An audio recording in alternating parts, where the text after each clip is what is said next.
Welcome to the Monetary Mixtape with Will Hoffman, founder of Hoffman Wealth Management.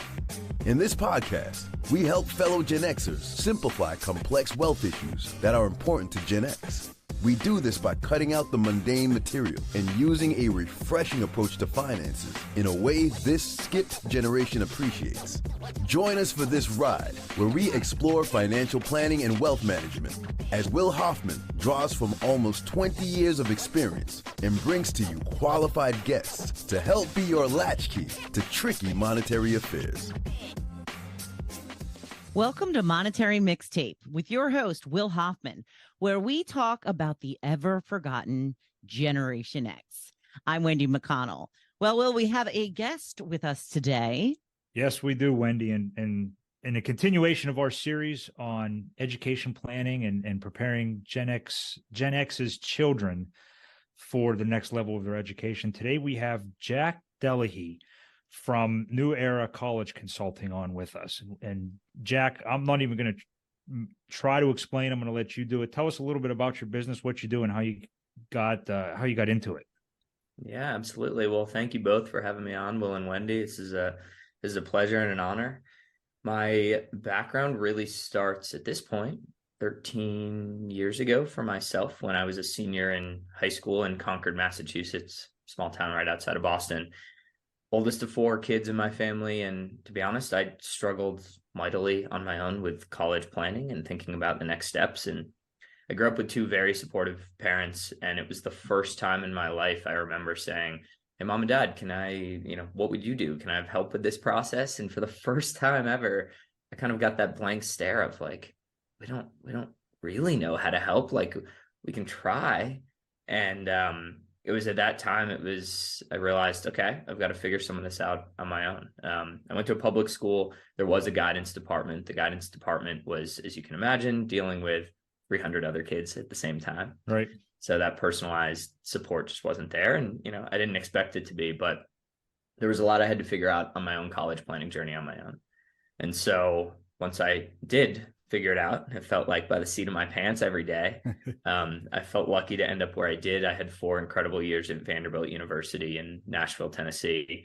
But I did feel like I got lucky to be there, if I'm being completely honest. I did not have a real thoughtful plan to end up there. It just kind of happened.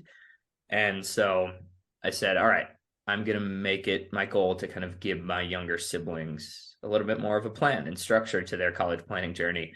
And basically I just outlined all the things I would do differently if I could do it again, and all the things I did wrong and said, don't do these. Right. And then what's crazy is while I went through college, people talked, and next thing you know, other moms were reaching out from Concord and also elsewhere and saying, hey, we hear you kind of have this, a college plan.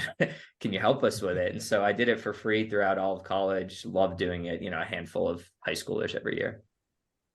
And then I said, as I got out of college, said, I think I could do this. And it seems like it's very necessary. It's a needed solution. And I think I'm good at it. And why don't we give it a shot? And now here we are. Right. That's, I guess, 9 years after that moment when I graduated from college, and I've worked with almost 200 families across the United States at this point, coast to coast, all over the country. And my goal is pretty simple. I want to help provide a stress-free college planning journey, and a successful one, to not just high schoolers, but also parents of high schoolers. Awesome. That's incredible. And congratulations on the success that you've had. Kind of in our virtual green room leading into this call, you did mention that entrepreneurship is not something that's uncommon to you, though, right? That is correct. Yes. From an early age, I'd say probably the first kind of entrepreneur before I really knew that word that I saw in action was my father. He would tell me stories even back in the day about when he was in high school running, an exterior painting company. And so, there's definitely a huge part of me that said, oh, I want to be like that too. And so I started my own exterior painting company. Ironically, the first project we got was my father's barn in the backyard. And I will tell you this, we did not do a great job. Oh no. That was the very first project. I was still teaching myself how to paint houses. And I mean, but that's just my dad, right? He's so caring and kind. And his goal wasn't to get the barn painted. It was to teach me those first steps and, taking that goal. And he couldn't have cared less if I messed up the barn. Which looking back was huge for me. Sure. It instilled that, I could do that. And so along the way, I've had, kind of mini businesses, et cetera. And actually I've got a kind of a side business that I also run right now where I put huge signs on rooftops of buildings near airports. It's called Flyby Ads. And it's a side project and I love doing it, but that kind of entrepreneurial nature has led me to really what my main project is, which is helping high schoolers across the country constantly searching for better, more improved systems and direction to give high schoolers so they truly can feel confident on their journey. They only get to go to college once, and I want to make sure that where they end up going is the right fit and that they have a path to actually get there. Awesome. That's an incredible message. And I'm sure their parents appreciate it because their parents are Gen Xers right now. And I'm sure the college search and the college application process is much different now than it was when we were looking to go to school. Can you talk a little bit about what the differences have been and what you've seen as a reaction from those parents as to what they thought versus what they need to be doing? Yeah. I mean, what hasn't changed? Right. If I'm being honest, it's pretty stark, the difference. I think I actually need to confirm this. I think my parents each applied to like 2 schools. Right. and got into one and went to the one they got into. Right. And guess what? They had a great time.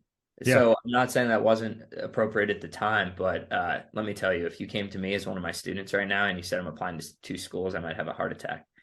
As probably many of the listeners know, college admissions trends have been plummeting really the last 20, 30 years. I actually want to share some data with you on this right now because it's pretty stark. So this is just from the year 2000 to the year 2022. All right. Harvard's admissions rate in the year 2000 was 11%. Want to guess what it is now? 6. 3. Holy cow. Yale, 16 to 4.5. Princeton, 12 to 4. Cornell, 31 to 8. Stanford, 16 to 4. That's in 22 years. Wow. So what do you attribute that to? Or what's that attributed to? A lot. So, okay. I mean, first of all, in fact, our population's growing, more people are going to college, right? That's probably at the top of the pyramid. Second, there's now, right, it's a trend where students are realizing that to put themselves in the best position for a chance at success, you should apply to more schools. Well, guess what happens when your peers are applying to more schools? In order to keep up, you need to apply to more schools. Right. And then it becomes a never-ending cycle, right? So when my parents just a generation ago applied to 2 colleges, got in 1-to-1, now in my program with my students, I teach them to truly have a final school list somewhere between 8 and 16 schools. Now, it might seem like a wide range. Actually, just even a couple of years ago, that range for me was 8 to 12. And then there was what I would say is the third portion to answer your question, which is the ramifications of COVID.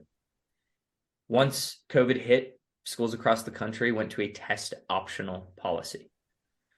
Just to explain this a little further, when I applied to college in 2010, I had to submit an SAT or ACT score to every school I applied to. And except a tiny sliver of schools at that time, every school across the country said, if you even want to apply here, you must submit a score.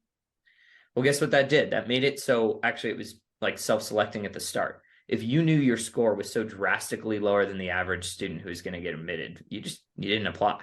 Gotcha. But guess what? Now we have test optional. And now students are getting into Harvard without submitting a test score.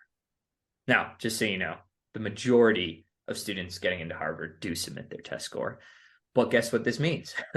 This means that you've got a lot of students out there who are like, if I write a killer essay and I've got great grades, I got a shot. Yeah, take a shot, right? They're not wrong. Okay. And so we've just seen applications skyrocket since COVID. Now, is this test optional trend here to stay, or is this something that you're going to see reverting back to a mandatory test at some point? So it's a great question. The short answer, just so you know, is I have no idea. Okay. The short answer is also no one has any idea. And if you ask even the directors at College Board who run the SAT, they probably can't give you a confident answer. Okay. Technically, by the way, the decision isn't with the College Board, it's with the individual schools. And so we've actually already started to see a slight trend of very STEM heavy schools, right, go back towards test mandatory. So like the first one to kind of make the leap back to test mandatory was MIT. Okay. This past year. And it kind of makes sense, right? If you're going to be an engineer and you're going to try to shoot rockets into space, I would hope that you can, do fairly well on your SAT. Gotcha. But the majority of schools have stayed test optional. What this means is, like I said, if you don't get a good test score, right, there's a chance. But just from a college admission standpoint, so that the listeners are clear here, it is still very beneficial if a high schooler can get an elite test score to submit it. So my teaching in my program is act as if the test, SAT or ACT, is mandatory until senior fall. And only senior fall, if you're still struggling to get a score that you think is exceptional that you want to submit, then let's have a conversation about you not submitting it. Because the other approach is, well, it's test optional, so let me just never study for it and take it. It's still a huge, crucial data point. And in fact, really the only objective data point in college admissions that is there across the board, right? Like essays are subjective. I watched your YouTube video about the objective and subjective, parts of the application process, and learned a ton from that. Yeah. And so I think for that reason alone, due to it being really the only objective across the board universal characteristic, I think that testing will never go away. My guess is it will stay test optional for a while and possibly forever. But again, it's going to trend more towards students realize, oh, if we're really talking about a top 30, 40 school in the US here, I am drastically reducing my chances of getting in if I don't submit. Gotcha. And to be honest, my opinion, I think that's pretty fair. Like, sure, if for a lot of these elite schools, if you want the best chance, submit a great test score. And if not, and you're going to, hold hope that you can get in without a test score, that's great too. But I think that's kind of fair. Can I ask a question? With the amount of schools that you want students to apply to, what is the average application fee these days? Great question. Anywhere between $40 and $80. A little trick here for your listeners. Pretty much every school across the country, if you just ask for a discount or free code to apply, oftentimes they'll just give it to you. So all these schools, good to know. It's great to know. All these schools have, just like you've probably been shopping online, right? And it's like discount code, or you like Google coupons, or or you use Honey, right? That like add-on where you can get coupon codes. It's the same thing. So on the checkout page for the application fee, there's like internal codes that make it everything from discounted to free. And no, I'm not guaranteeing that they're going to do this, but I mean, I've seen it where you just ask and you're like, hey, I'm applying. Do you have a discount code? All you have to do is ask. We'll just give it to you. So, but if you don't do that, somewhere between $40 and $80. Good to know. It's a heck of a tip. So when you're starting to work with a family, what is there a specific process that you put them through or ask them to engage in, so that you can learn about the situation, the kid, the schools that they're wanting to apply to? Yes, there certainly is a process. So I'll kind of give you a little step back in how my teaching methodology has grown over the last 13 years or so. For the first many years, I was strictly one-on-one coaching. And what that meant was, and it was virtual, but what that would mean was, right, I'd get on, back in the day, a phone call, or then a FaceTime, and now it's a Zoom, with a student, a parent, and pretty much every one of my coaching sessions would be, okay, where are we? How are we doing? Right. And then I started to build out tools such as college trackers, list trackers, 2-year timelines. I've even built out a tool called the decision matrix to help students make their final decision. But the point was, it was very much every call would start as, let's get a status update. Where are you? And that worked for a little bit. but I decided I could do better. And so actually in like the heart of COVID, I basically built out, I said, there are certain aspects to college planning that apply to every high schooler across the United States. It doesn't matter if you're applying to, your local state school or you're trying to apply to Harvard. Regular decision is going to be due January 1st. Early decision is going to be due November 1st or 15th. These are things that are unmovable, right? It's going to be that case. You should strive to take your SAT or ACT typically over your junior year. Again, it doesn't matter for the student. Now, there are certain aspects, right, for the student that are very personalized. But I said, okay, can I develop kind of a 2-year curriculum that basically just makes sure that my students are on track? So it's not, so every call I'm not saying, so where are we? It's, oh, I know where you are. Now let's immediately get into the next steps, right? And the personalization. Okay. So I built out a 2-year curriculum. My students have to progress through it. They sign an agreement with their parents on day one of joining my program that they'll commit to it. Just like, you're a basketball guy will. Any coaching athlete relationship, the coach is only as good as the player's willing to try. Right. Sure. And so I have them sign an agreement that says this is a 2-way commitment. I am here for you, but you've got to be willing to put in the work in this curriculum. What that means is it's allowed me to, honestly, as a coach, to perform so much better, because instead of using the first 20 or 30 minutes of every call to really just kind of figure out where they are, I start minute 1 with a full understanding of exactly where they are on this typical 2-year journey. And we're immediately talking about the personalization aspect, right? The student knows that early decisions coming November 1st of their senior year. That doesn't have to be a discussion. It's in the curriculum. We're talking about, okay, let's identify a school that's a fit for your early decision window. Let's identify what interests you want. Let's identify, are you interested in a big school, a small school, a school that has a campus, a school that doesn't have a campus, right? These are aspects that are really fun to talk about and personalized, but it basically all now sits on this foundation of a step-by-step curriculum that students go through that takes them somewhere between 30 and 45 minutes of work every week. Okay. And do most of your students know what they want to study? If they don't, does the process change at all? Such a good question. I'll start my answer here with a little question to you, Will. Do you know what the most common major selected by high school seniors when they apply to college is in the United States?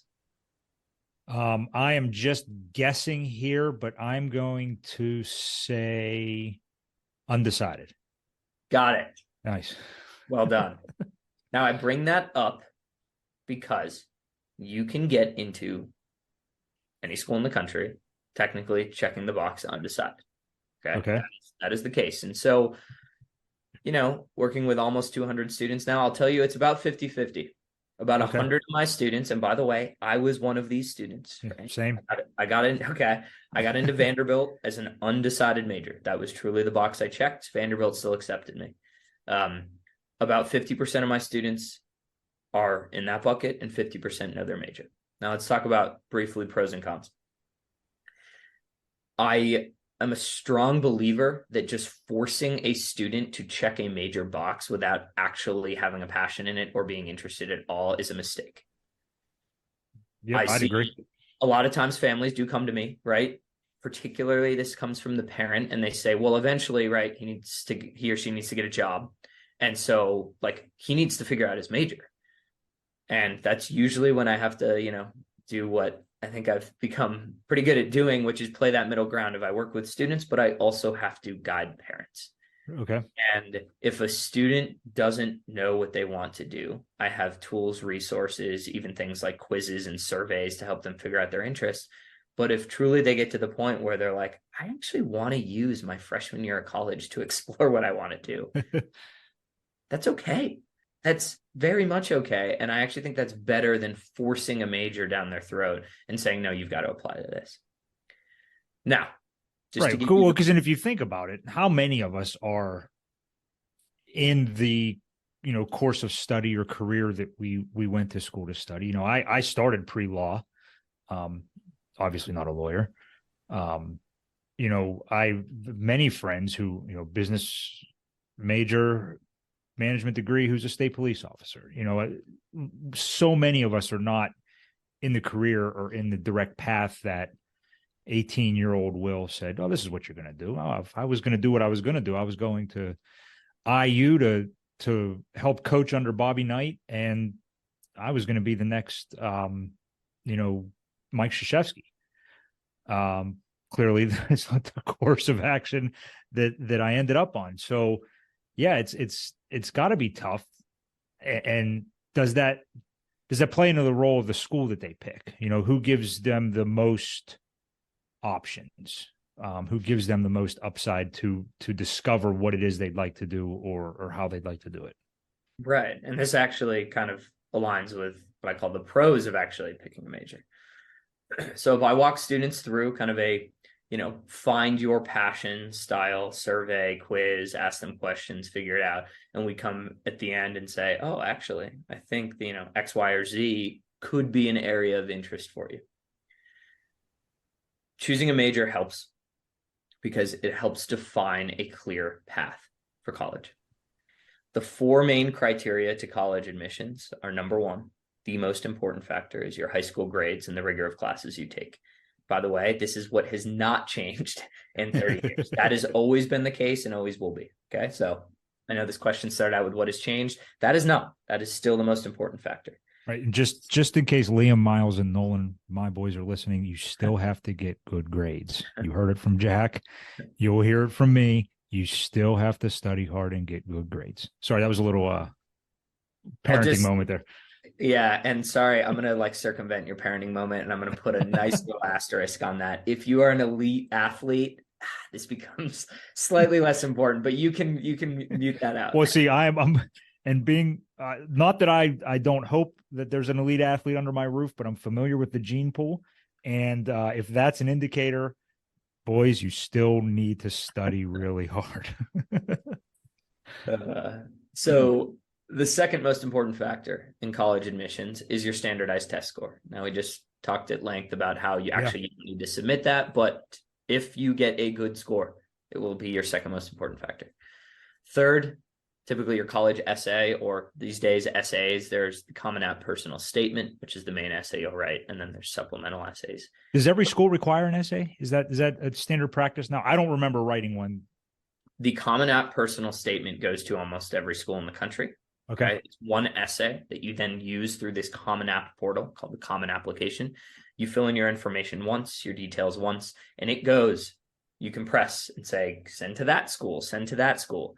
This has changed a lot since the previous generation, right? My parents wrote their applications, licked an envelope. That's why they only applied to 2 schools, because that application was long, buddy. And writing out the essay as well. Yeah. Handwriting. So this has changed a lot. Yes, the Common App has changed things. That actually, by the way, is yet another reason why these admissions rates that I gave you have plummeted, because applications have skyrocketed because it's a lot easier to apply to schools these days. But this brings me to category 4, and this is what I would say has changed the most in the last 20 years in college admissions. Right? I just gave you that data from 2000 to 2022. In all honesty, right, when Cornell in 2000 was a 31% admissions rate, if you had the grades and test scores and wrote a decent essay, and your grades and test scores aligned with their typical bar, you were probably getting admission to Cornell. Now Cornell's at 8%. Now grades and test scores are enough to be considered. All right, that gets you in the consideration pool. And what now is turning into a more and more important factor every year is what I call category 4. And you'll see admissions officers across the country have different words for this. I call it your story. The average application these days is reviewed for 8 minutes. 8 minutes. Wow. 18 years of a child's life put into something that's going to get reviewed and assessed for 8 minutes. So it's never been more important that you have a clear, concise, thoughtful story that says, hey, college, look at what I've done over my first 18 years. And really, to be honest, they care about the last 4 years, right? High school. Right. And look at how that aligns with what I'm hoping to do to add to your school. So to bring this all together, the reason why actually being in the 50% of my students who have chosen a major helps is because, as you can imagine, it's a lot easier to make that path stand out when you can say, hey, college, I'm applying for an accounting major. Look at the activities, things I've done, even the class I've taken in high school that align with accounting. And oh, by the way, I'm choosing you because you have a great undergraduate accounting program. And so, I mean, look at how easy of a path that is, right? Right. Versus the other 50% of my students who would apply to that school and say, I'm undecided. And at that point, there's the wrong way to do undecided and the right way to do undecided. The wrong way is to say, I'm undecided and leave it at that. If you do that, you're probably going to get rejected these days, because it doesn't matter that you have the grades and test scores. You haven't given admissions a clear path of why you should walk into the front doors of their school and be able to help. The right way to do undecided is to say, hey, I'm still undecided. Here are 1 or 2 avenues that I want to explore in your school. And here are things that I've done in high school that I think relate to those 1 or 2 avenues. And no, I haven't decided yet, but here's a potential path that I can see working, right? Okay. I'll just kind of give you an example because it was myself and I didn't know what I was doing. So I got lucky, but I realized as I look back at like what my application was to Vanderbilt, and I definitely painted this picture as an undecided student of the entrepreneurial guy. Right. And my thing was, I may be undecided. I'm going to use my first year or 2 at Vanderbilt to explore, but hey, Vanderbilt, by the way, here are some potential avenues I'm interested in. I'm interested in public speaking. I'm interested in economics, right? And I'm interested in exploring the opportunities that you, Vanderbilt, offer. And so while no, I haven't actually defined my major yet, I'm giving you enough of a path. That makes sense. Smart. Yeah, really smart. I don't know about you, Wendy. I'm captivated with kind of what Jack's talking about, how he works with folks and how much this has all changed in the last 25 years. A lot. And as we always talk about Gen X being a change agent, actually, we had a really captivating conversation with Jack prior to starting with this. I'm actually going to let you ask him the question, Wendy, because you guys started talking about this while I had to run a quick errand. So what was going on and what's Jack have coming up? Hey, sorry for the interruption. I know you're listening to the Monetary Mixtape because you want to learn about financial planning and wealth management. If you have any questions at the end, please head over to www.hoffmanwealth.com or look in the show notes to schedule a call with us. Well, I had asked Jack what he thought he would miss the most that we have now that Gen X did not have. Okay. So, Jack, tell us a little bit about your upcoming plans. All right. So that was the question. And it certainly got me thinking about, at first my answer was so much of my world these days revolves around the internet and Zoom calls with families. And, a bunch of my families that I work with are all across the country. But I have started to really feel how connected I am all the time. Okay. And sometimes it's really, really nice to, as I would say, go off the grid. And I've kind of been notorious for, every once in a while, just throwing my phone on airplane mode and, reading a good book or going on a walk. And it really helps me feel refreshed. But tomorrow, I will actually be going into the woods here in Colorado in a little cabin that I've rented out for a day. And I'm going to be completing a 24-hour dopamine fast. So what exactly does that entail? So there are different levels to it. The really hardcore dopamine fasters, and I will not be one of these. It's truly all you can do is drink water and you sit in a room.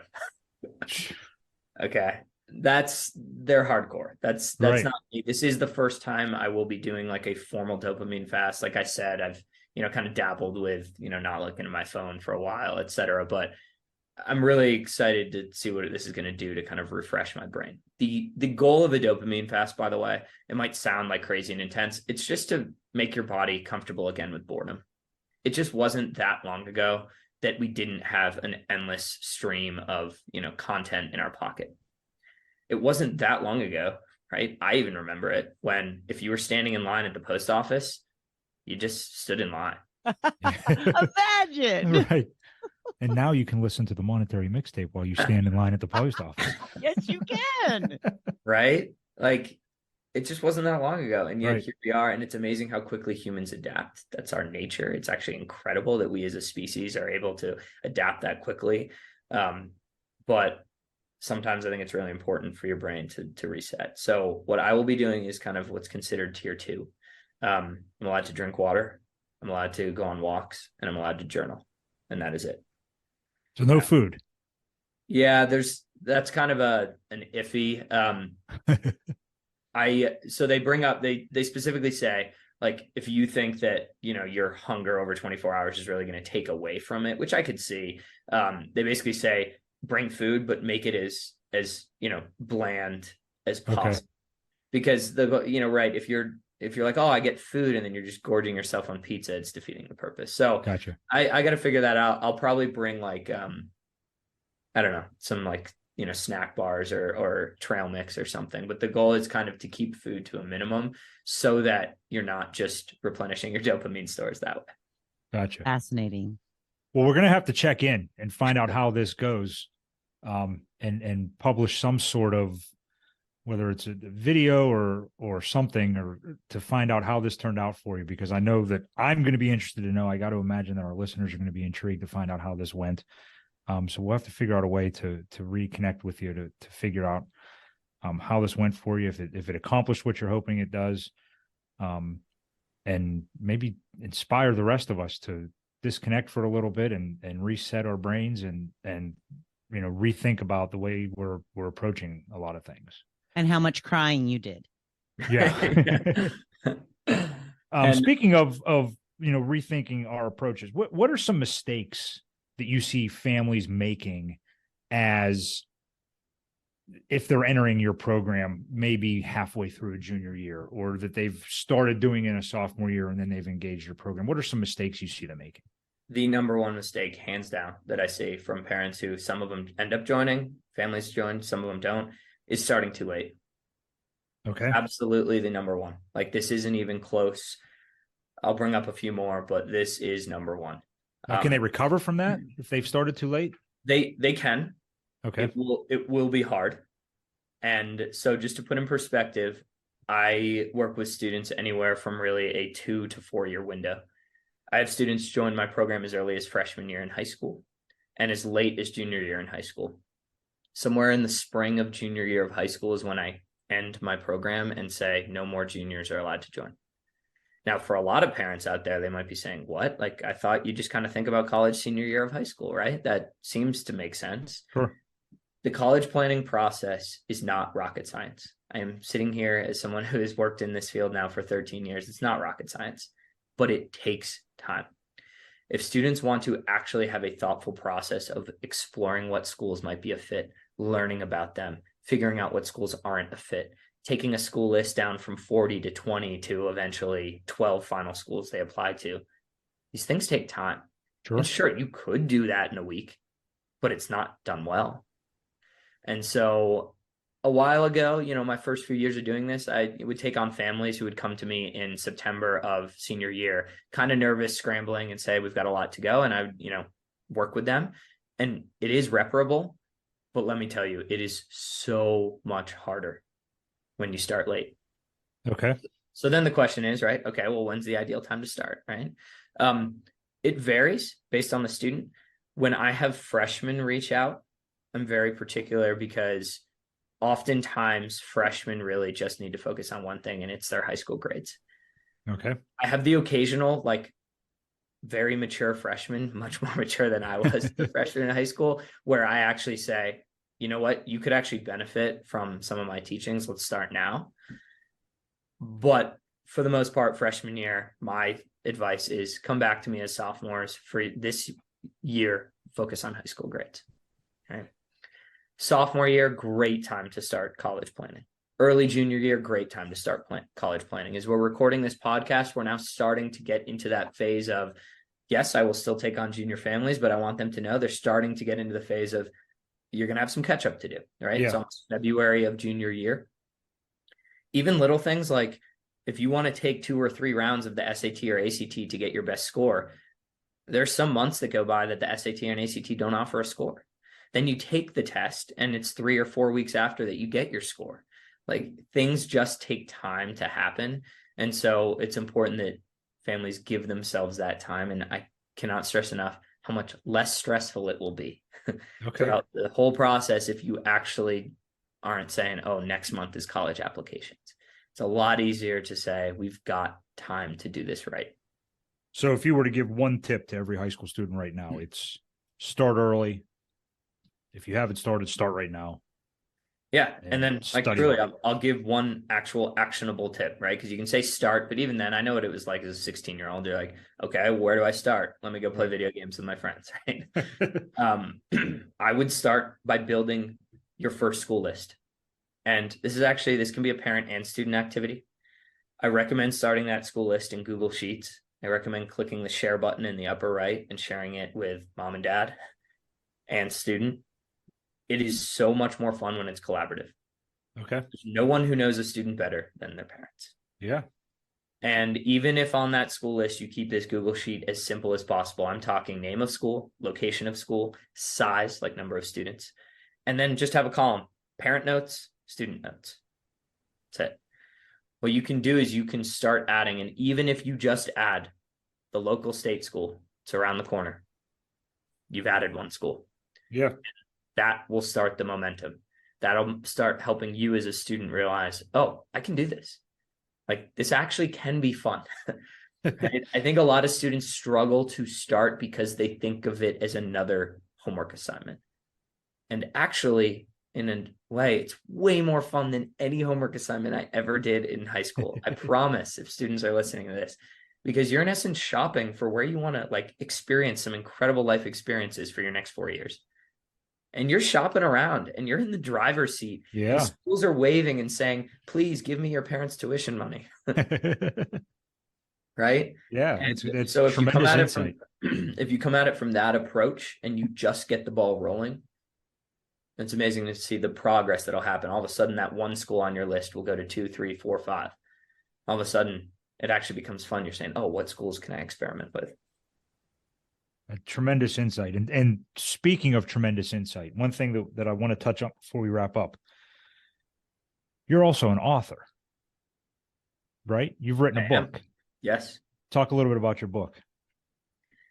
So I wrote a book.